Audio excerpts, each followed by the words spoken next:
Hey guys, this is an overview of the preschool program by Lamp and Light Living, titled That It May Go Well. I mentioned this program in my last video where I talked about switching to Becca for my son's preschool year, and I was asked to do a flip through. So I did record a video of the entire PDF that you can download from their website, and I'll add that into this video, and you can pause as needed to read over it. I'll also link the website in the description box. This is a completely free preschool program. So the index here is going to include your table of contents, and it's going to have a supply list. This is your supply list so you can plan ahead of the things that you'll need.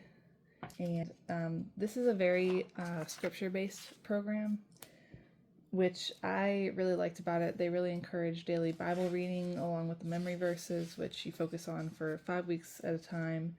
And I thought that seemed long initially, but it really cemented the verses in their memory.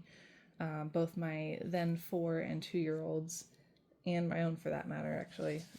This is the curriculum information.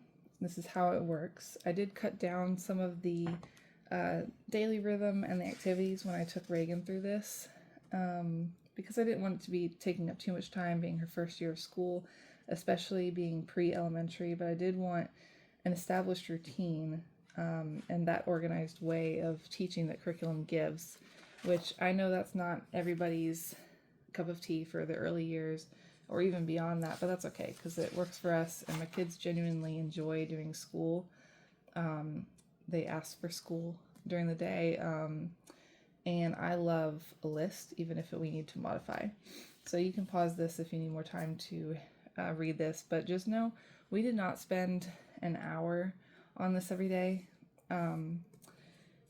This was something we did actually do more like 4 days a week of school, but that was because we did 2 days of That It May Go Well and then 2 days of Hooked on Phonics, which I mentioned this in my last video. I don't recommend doing that because they don't mesh well. They don't match up as far as doing uppercase letters. You're going through the alphabet in order in this program. In Hooked on Phonics, you're learning lowercase letters and you're learning them out of order. So unless you have a good foundation already in the letters, I wouldn't do both together. I wouldn't recommend that. Let's see. And then the next few pages of this program, you're going to have a letter from the writer of the curriculum. So I'll let you pause that if you want to read through that at all.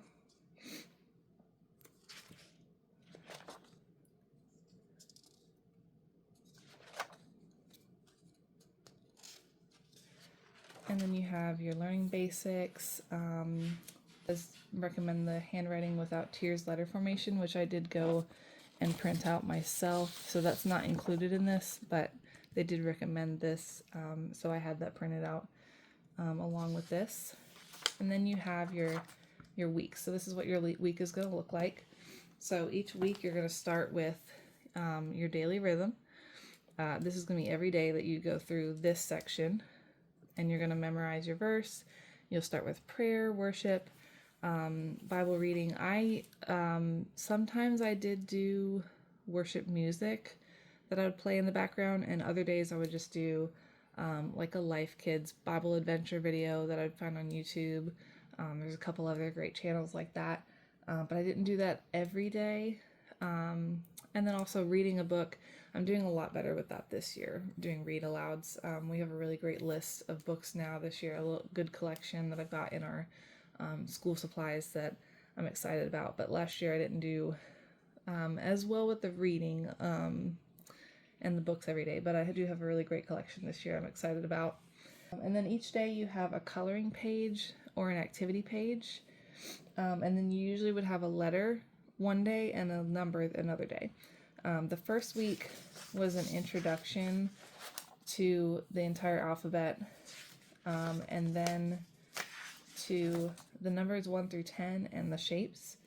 But then after that, each week is going to be a number and a letter each day. So you have your letter on day 1, and then you would trace, which she got better at this as the year went on, and then you would have your number for the week. And then it would go like that until you would run through numbers up through 20. And then after that, it would be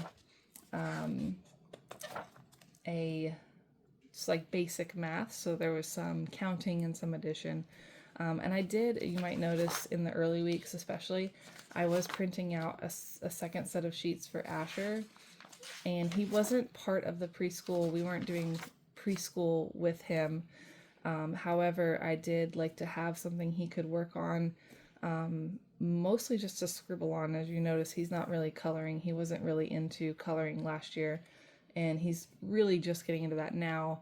But this was something that he could sit with us and kind of scribble along, and then if he wanted to, he could get up and go do something else. And a lot of times he would sit with us through our prayer and our Bible verse, and he loved the memory charts and the Bible verse memory. And then he would typically just kind of scribble, and then he would go on and do something else. So he had the freedom to kind of come and go throughout the school day, which now he's more part of our routine, and he has his own curriculum he's working on now with our Rebecca.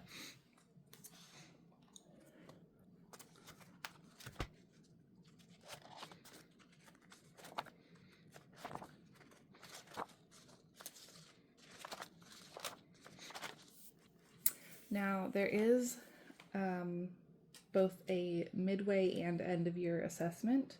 So a note on that, an assessment is not a test to be passed or failed on.